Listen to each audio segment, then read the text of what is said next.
Le 7 septembre à 2h28 du matin, Karine McCabe, américaine résidant alors en Californie, reçoit un étrange message vocal sur son téléphone portable. Après écoute, il s'agit d'Henry McCabe, son mari de 32 ans, auditeur à Mount View, Minnesota. La dernière fois qu'a été vu Henry, c'est par un ami qui l'a déposé à une station-service Holiday vers 2h du matin, pas très loin de son domicile. C'est donc une vingtaine de minutes plus tard que Karen McCabe reçoit un étrange message vocal sur son répondeur. On y distingue peu de paroles, principalement un mélange entre grognement et lamentation. Puis d'un coup, le message s'arrête et une personne non reconnue articule distinctement deux mots. « Arrête-toi ». Des recherches sont lancées, mais Henry McCabe reste introuvable. 2 mois plus tard, le 2 novembre 2015, un corps est retrouvé dans le lac Rush à New Brighton par un kayakiste. Après identification, il s'agit de Henry McCabe. Le corps ne comporte pas de marques de contusion ou de blessures pouvant laisser envisager un acte criminel. Le légiste est formel, Henry McCabe s'est noyé. Des analyses toxicologiques ont été effectuées ne permettant pas de confirmer la cause de la mort. Toutefois, les amis d'Henry McCabe, présents avec lui la nuit de sa disparition, ont indiqué que l'homme était dans un état d'ébriété certain. À ce jour, la cause de sa mort est encore inexpliquée. Certains tablent sur un suicide, McCabe ayant des problèmes d'argent ainsi qu'au travail. D'autres optent pour un accident, McCabe ayant consommé trop d'alcool ou de stupéfiants, ayant chuté dans le lac avant de s'y noyer. Pourtant, il existe d'autres hypothèses comme l'enlèvement, notamment dû à sa nationalité libérienne. Ce qui est certain, c'est qu'il n'était pas totalement seul au moment de l'enregistrement. Quelqu'un d'autre se trouvait avec lui, mais ce quelqu'un-là ne lui fit pas du mal, il ne le toucha pas. Il lui dit seulement d'arrêter. Une cheminée. Alors, comment sortir de la maison à l'âge de 18 ans et finir à l'intérieur d'une cheminée, dans une cabane dans les bois, avec seulement une chemise et des vêtements pliés sur un côté? Cela ressemble à une fête complètement folle qui a mal fini. Vous ne pourrez pas le croire, mais c'est ce qui arriva à Joshua Maddox en 2008. Il était sorti un jour et avait disparu pendant 7 ans. 7 ans sans avoir aucune nouvelle de lui jusqu'à ce qu'on le retrouve dans la cheminée d'une cabane que l'on était en train de détruire. C'est vrai, le trouver avait mis un point final à la question « Où était-il » Mais faisait maintenant apparaître une autre question plus grande. Que faisait-il nu dans une cheminée? Ce n'est pas une fin normale pour un jeune garçon de 18 ans. On se dit d'abord qu'il voulait entrer à la manière du Père Noël pour voler et qu'il se serait coincé là et sans personne à proximité pour l'entendre, il serait mort peu de temps après. C'est un scénario qui, aussi étrange soit-il, serait plausible, car ce ne serait pas le premier voleur à qui cela arrive. Toutefois, cela n'avait pas de sens dans le cas de Josh, car cela n'expliquerait pas pourquoi il était à moitié nu, d'autant plus que ses vêtements se trouvaient dans la cabane.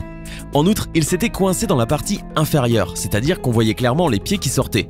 De manière plus simple, il avait commencé à entrer par dessous et non par dessus. Quoi donc? Quelqu'un l'avait-il emmené à la cabane? Lui avait-il ôté la vie et l'avait-il placé là à l'intérieur? Même si cela ne vaut pas la peine que je vous dise à quel point c'est difficile de déplacer un corps et, dans ce cas, le mettre dans un endroit si petit, imaginons que ce fut le cas. Cela paraît également impossible car le garçon n'avait pas de blessure. Il n'avait pas été ligoté, étouffé, poignardé, rien.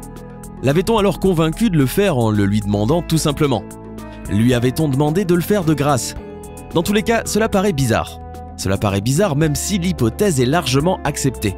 Mais sans preuve, on admet que pour une raison quelconque, il avait voulu s'y mettre volontairement et qu'au moment où il s'en rendit compte, il était coincé. D'accord, mais pourquoi se déshabiller? Ce garçon ne souffrait pas de problèmes mentaux. De ce fait, je peux croire que comme un jeune écervelé, il aurait voulu monter par la cheminée juste pour essayer, car lorsqu'on est jeune, on fait des stupidités de ce genre. Mais de la même manière, cela me paraît insolite qu'il ait enlevé ses vêtements avant de le faire. La seule chose qui pourrait expliquer tout cela, c'est qu'il l'ait fait volontairement. Il existe une autre probabilité bizarre, qu'il serait resté coincé parce qu'il voulait monter en étant habillé, qu'il aurait demandé de l'aide, que quelqu'un l'aurait entendu, que ce dernier l'aurait déshabillé du bas pour s'amuser et qu'il l'aurait abandonné. Je sais, cela a l'air dingue, mais toute l'histoire l'est en fait. Un téléphone portable perdu.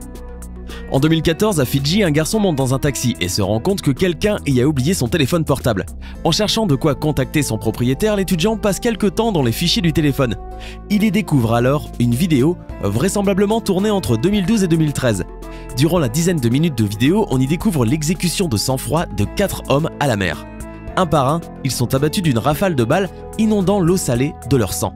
Seulement les corps n'ont jamais été retrouvés. Après leur meurtre, les hommes ont pris quelques selfies, fiers de leur coup.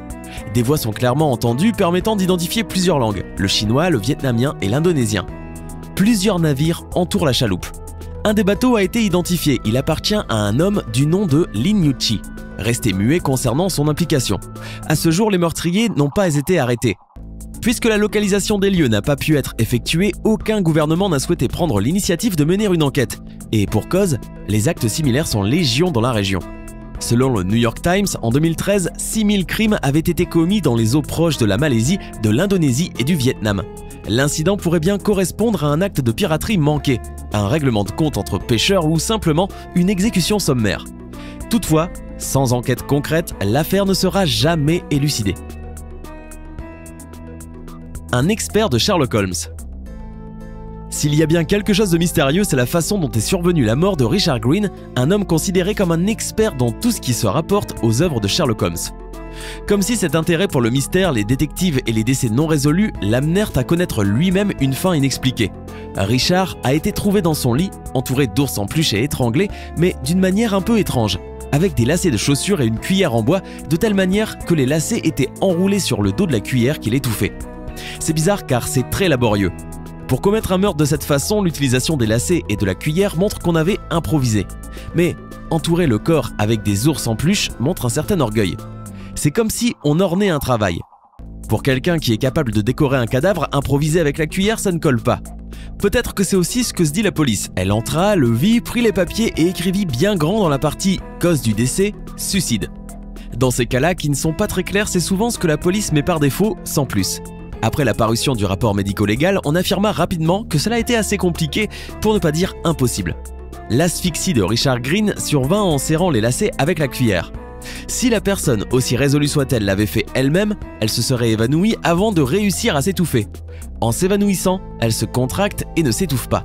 Mais la question devient plus compliquée. Avant que cela n'arrive, Richard avait dit qu'il était contre la vente de certaines archives de Conan Doyle au sujet de Sherlock Holmes dans une vente aux enchères privées qu'il voulait empêcher et s'assurer qu'elle restait accessible au domaine public.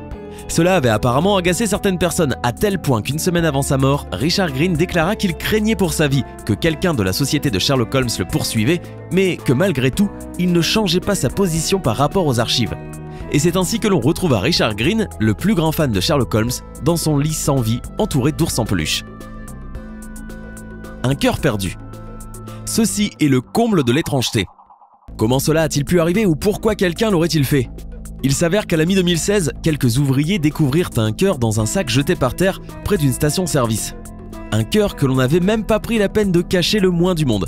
Bien, que faisait-il là? Norwalk, un village du Connecticut où cela est arrivé, ne comptait que quelques milliers d'habitants. Je veux dire que s'il y avait eu un cas récent où il manquait le cœur à une victime, ou si un hôpital avait perdu un organe durant son transport, on s'en serait rendu compte immédiatement. Mais ce n'était pas le cas. Ce cœur semblait n'appartenir à personne, et c'était la chose la plus étrange qu'il ne manqua à personne. Et de le perdre au milieu d'un transfert, cela semble étrange dans ces conditions, car rappelons-le, il était placé dans un sac en plastique, de ceux que l'on utilise pour congeler la nourriture. Cela nous laisse avec la probabilité que quelqu'un ou que plusieurs personnes l'aient posé là. Mais qui laisse un cœur sans rien de plus sur la pelouse? Si vous laissez une note, si vous laissez quelque chose dans le but de donner un message, on peut comprendre que vous voulez attirer l'attention, sauf que le sac était vide. L'examen du cœur a confirmé qu'il s'agissait d'un cœur humain. Il dégageait une certaine odeur de décomposition, mais même s'il se trouvait par terre, et de cette mauvaise manière, il était bien conservé. Finalement, on affirma qu'on pensait avoir trouvé ce qui ressemblait à un liquide qui pouvait le conserver, du formol. Cela expliquerait pourquoi il ne manquait à personne. C'est juste une idée, mais il se pourrait que quelqu'un ait reçu ce cœur conservé comme un cadeau, peut-être comme un héritage, ou qu'il l'ait acheté dans une vente aux enchères, et qu'en le ramenant à la maison, ce cœur lui aurait donné la chair de poule, alors il se contenta de le mettre dans un sac et de s'en débarrasser. Bien sûr, ce n'est qu'une petite probabilité car on aurait pu en faire don à un hôpital, une école ou une université, un endroit où on l'aurait utilisé davantage. Mais peut-être que c'était quelqu'un d'inquiet qui le voulait dehors le plus tôt possible. De toute façon, on ne sait toujours pas ni qui, ni pourquoi on laissa un cœur dans un sac au milieu de la rue. Il est de notoriété publique que Christophe Colomb n'a pas découvert l'Amérique. Et peu importe ce que vous pensez de lui, il est indéniable que ses voyages ont profondément transformé la civilisation en permettant aux Européens de voyager dans le Nouveau Monde. Comme on pouvait s'y attendre, cet explorateur influent a été vénéré longtemps après sa mort, mais son corps a également beaucoup voyagé avec son décès.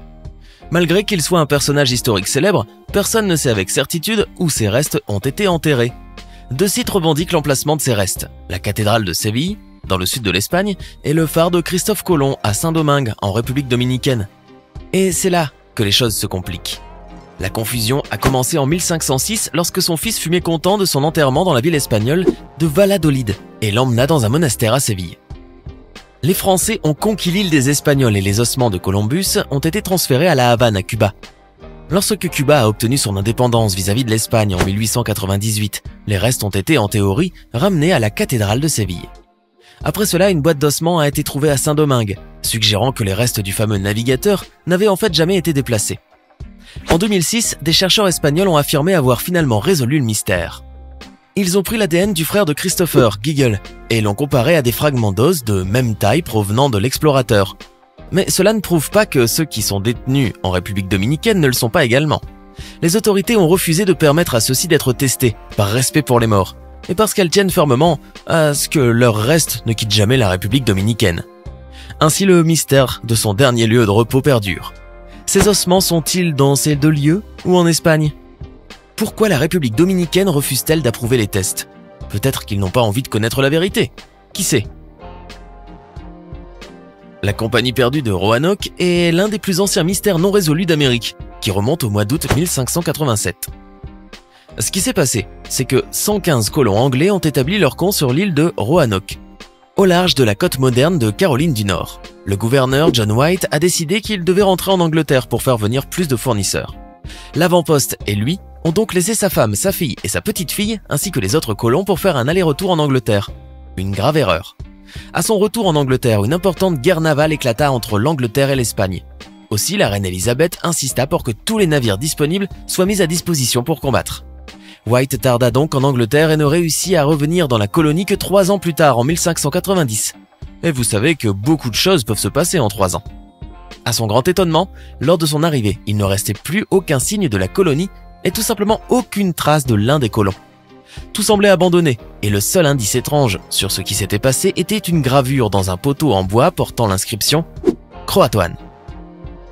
La vérité sur ce qui s'est déroulé n'a jamais été découverte, mais il y a bien sûr un certain nombre de théories. Croatoan était le nom d'une île située au sud de Roanoke, qui appartenait à une tribu amérindienne pouvant avoir tué ou enlevé les colons. Autre supposition, ces gens abandonnés du jour au lendemain ont peut-être tenté de rentrer en Angleterre parce qu'ils mouraient de faim et se sont donc perdus en mer. On pense aussi qu'ils se sont peut-être déplacés plus à l'intérieur des terres et ont fusionné avec une tribu amie, ou qu'ils ont peut-être été tués lors d'une rencontre avec des soldats espagnols. Au fil des ans, de minuscules preuves ont été découvertes, mais dans l'ensemble, seuls les colons eux-mêmes pourraient dire ce qui s'est réellement passé. Une légion romaine parvenait à semer la terreur dans l'esprit de toutes les personnes qu'elle croisait sur son chemin. À un moment donné, l'Empire s'étendait du nord-ouest de l'Europe jusqu'au Moyen-Orient et l'Afrique du Nord. Cependant, comme vous le savez peut-être, tout ne se déroulait pas comme prévu pour les conquérants, et certains, comme la 9e Légion, ont tout simplement disparu sans laisser de traces. La 9e Légion était composée de 5000 des meilleurs guerriers de l'Empire, et leur dernier emplacement connu était l'Angleterre actuelle, sous le règne d'Adrienne, entre 117 et 138 après Jésus-Christ. Leur mission était de réprimer toutes les rébellions qui se soulevaient contre les Romains, mais un jour elles disparurent soudainement.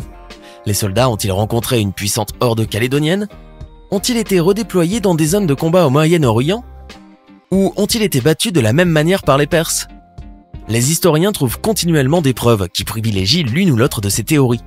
Mais il n'y a pour l'instant aucune certitude. Cependant, une chose est sûre, la 9e Légion a rencontré une fin terrible et funeste, démontrant que la menace omniprésente posée par l'Empire romain n'était pas aussi infaillible que l'histoire ne le suggère. Avant de continuer, voici une petite question pour vous. Que cherchait Christophe Colomb lorsqu'il a découvert l'Amérique? Était-ce une route vers les Indes, le bout du monde ou l'Australie? Réfléchissez bien et donnez-nous la réponse dans les commentaires. Il y a beaucoup d'endroits dans le monde supposés cacher des villes secrètes. En cas de doute, de nombreuses vidéos circulent sur ce sujet et les origines de ces lieux. Assurez-vous de les consulter. Parmi ces histoires, l'une des plus mystérieuses concerne la ville perdue du désert de Kalahari. La région couvre environ 350 000 m² et elle est principalement située au Botswana. Et son nom signifie littéralement « endroit sec sans eau ». Vers la fin du 19e siècle, Farini, célèbre randonneur, partit en expédition de Cape Town, en Afrique du Sud, à la suite d'informations racontées par les Bushmen, avec lesquels il avait déjà travaillé. Dans son livre sur le désert du Kalahari, il a expliqué comment il avait découvert l'une des villes perdues dont parle la légende Bushman. Il a été pris très au sérieux et a présenté ses conclusions à la Société royale de géographie et à la Société de géographie de Berlin, où il a parlé des énormes pierres empilées les unes sur les autres, de la configuration en forme d'arc et des chemins en partie dissimulés sous le sable. Le problème avec cette découverte est que personne n'a été capable de localiser cette ville depuis, même si les habitants en parlent de villes abandonnées dans la région à cause d'une terrible sécheresse. Ces lieux sont-ils simplement une légende? Certains suggèrent tout simplement que ce sont des formations naturelles qui ressemblent à des villes ou des vestiges de civilisations anciennes cachées dans les sables du désert, attendant que les vents emportent les dunes et les révèlent au monde pour lever le voile sur ce mystère. Autour du village français de Carnac, il y a plus de 3000 pierres préhistoriques dressées qui ont été mises en place par les peuples pré-celtiques de ces régions. Il y a 4000 ou 6500 ans, avec 2 pierres uniques dressées appelées menhirs et un groupe de pierres appelées dolmens.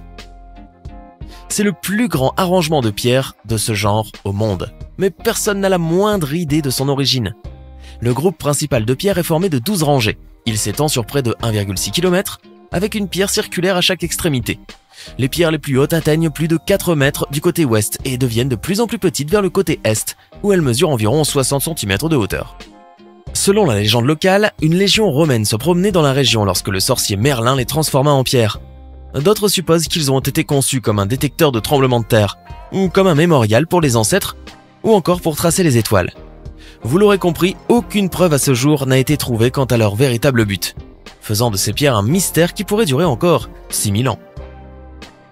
Beaucoup d'anciens sites mayas ont été découverts à travers le Mexique, mais les ruines de Palenque figurent certainement parmi les plus mystérieux d'entre eux. Le site est situé dans le bassin de la rivière Usumacinta, dans l'état du Chiapas. Il était connu des anciens mayas sous le nom de Lacama et était célèbre pour sa pyramide de 27 mètres de haut appelée le Temple de l'Inscription, qui est recouverte de certains des hiéroglyphes mayas les plus détaillés jamais trouvés. Palenque devint une puissante capitale maya sous le règne du roi Pacal le Grand. Ce qui était autrefois considéré comme un centre religieux renferme un secret dans ses entrailles. En 1952, un archéologue a découvert la tombe de Pacal, ensevelie sous terre. En 1994, quelque chose d'encore plus mystérieux a été trouvé.